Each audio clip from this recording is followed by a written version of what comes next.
They don't want you to have speech anywhere. And if you think it's limited to Twitter, if you think it's limited to Parler, you think it's limited to other alternative sites, no, it's not. It's they don't want even they don't want the radio hosts who speak the truth to be able to speak and express their opinions. They want to deplatform Fox. They want to deplatform Newsmax. They want to deplatform our friends at OANN, One American News. No one is safe from censorship anywhere on the internet or anywhere else.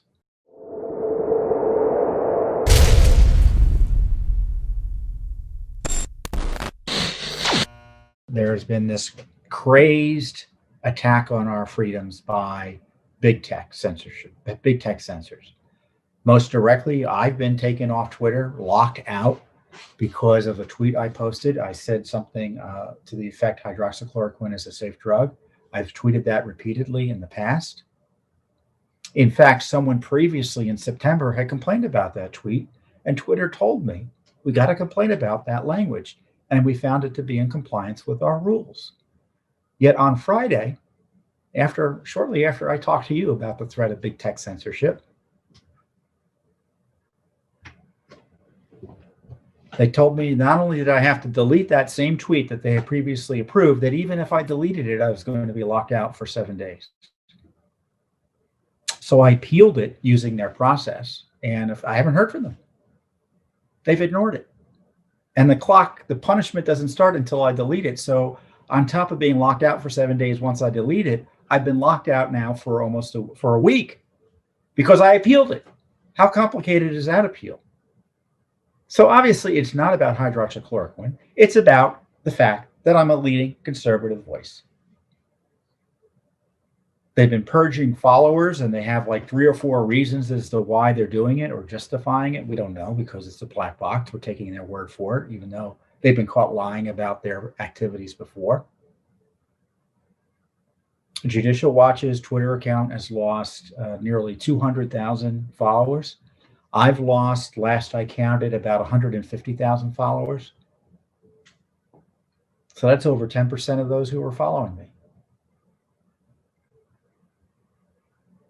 I think prior to this purge, I had 1.37 million followers. That's what they don't like. They don't like the fact that I got a big voice. And they don't like the fact that it's an effective voice. Same goes for Judicial Watch. It went from 1.37 to 1.2 or so. That's how significant the purge has been. YouTube, and of course the president's been banned. You've had the complete erasure of Parler from the internet. Everyone says, why are you staying on Twitter? Why don't you go to an alternative? I'm not against using alternatives. But as I pointed out to Newsmax a week or two ago, I said, well, you go to Parler. Parler, I said, is going to be targeted for removal. Sure enough, it's gone. It's gone. They say they're coming back. We'll see. They don't want you to have speech anywhere. And if you think it's limited to Twitter, if you think it's limited to Parler, you think it's limited to other alternative sites, no, it's not. They don't want the radio hosts who speak the truth to be able to speak and express their opinions. They want to deplatform Fox. They want to deplatform Newsmax. They want to deplatform our friends at OANN, One American News.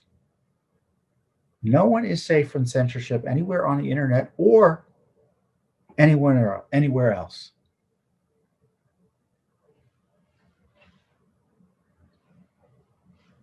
And as I said, they're lying. Section 230 doesn't allow you to engage in business fraud. Say you're doing something for one reason when you're doing it for something else. The Federal Trade Commission should investigate this. The Security Exchange Commission should investigate this. I mean, Twitter's been banned. We have foreign leaders raising concerns about freedom in the United States after the banning of Trump. Trump makes a public statement that he's not attending the inauguration, which was answering a lot of questions that were out there. Twitter says that's incitement. That's Orwellian to say that. YouTube is now engaging in prior restraint. They're punishing Trump because they think he might say something that they don't like. And so he's banned from using YouTube for 7 days. That's prior restraint. Yeah, I know they're not government entities, but in my view, they're essentially operating public spaces. And what does that mean? And in certain jurisdictions, they can't keep you out for political reasons. In DC, the DC Human Rights Law, which is extremely broad, doesn't allow anyone to deny you public accommodations based on your political affiliation. That's what's going on right now. You say, well, that's not a public accommodation. Well, that's not necessarily true. Read the definition of public accommodation. Indeed, there have been courts in matters related to the Americans with Disability Act that have ruled that internet sites are public accommodations, which makes, I'm not a key, I don't, some of these anti-discrimination laws are like the ADA. I've never been too fond of, but it's certainly, but the logic is there, right? I mean, if let's say you're disabled and you can't access basically a key element of our nation's civic life and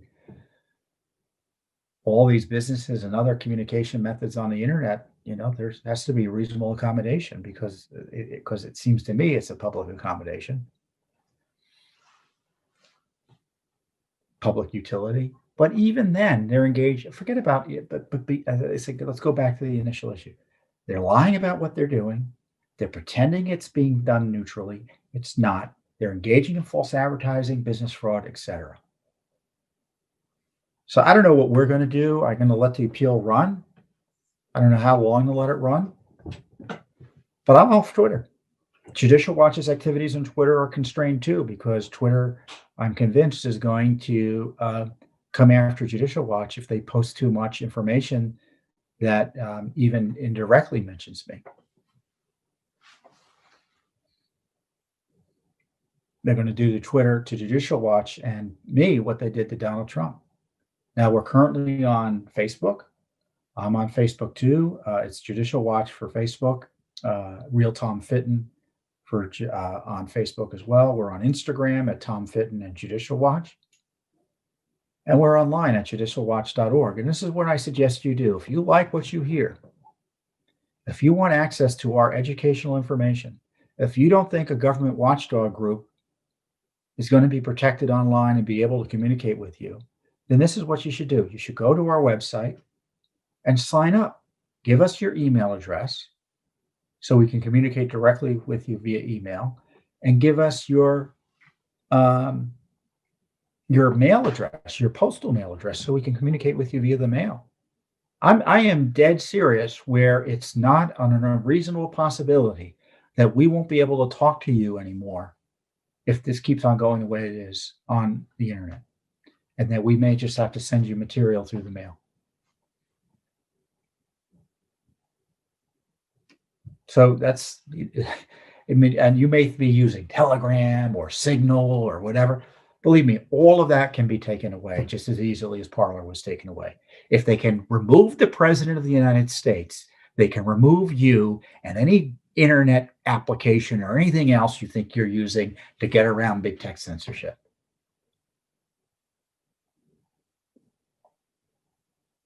And give us your phone number too, so we can text you too. Maybe we can do that as well. I don't know if we asked for it, but we should. So this is a crisis, and I'm hoping the courts get involved. But maybe get their failures to deal directly with the election controversy suggests to me we can't necessarily rely on them. So you should take action to ensure you're able to communicate your public policy views and learn about what your government's up to through Judicial Watch, because there's a government watchdog now who, with the encouragement of government officials, is being targeted for suppression in these United States of America. But thankfully, we've got a big footprint. We've got the resources because we have millions supporting us to keep on talking even with the suppression, but others won't. So if you value what you hear, and I encourage you to do this for anyone else, say, get me on a mailing list. because I don't trust the internet anymore. So there's a serious danger to you losing access to information about what your government's up to that isn't controlled by the government or big media. So keep on, just be everywhere and do everything you can to ensure you're able to exercise your God-given, remember, God-given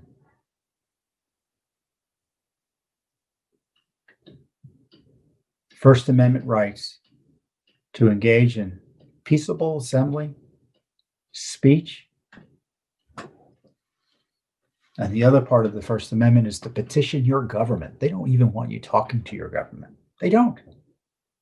They want to make you fearful to communicate with your elected leaders.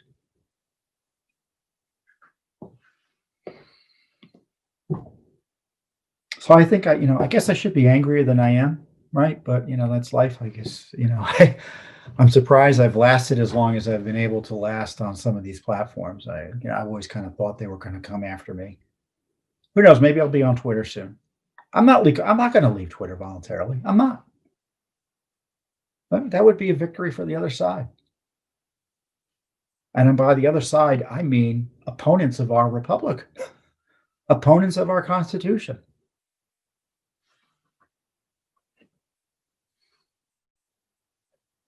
I don't think conservatives should leave Twitter. I think we should participate everywhere we can. If you think the truth is on your side, why would you keep it quiet? Why would we keep that candle covered? See it as you're able to, everywhere you're able to. That's my view. Thanks for tuning in. Be sure to subscribe to our YouTube channel to catch all the latest news from Judicial Watch.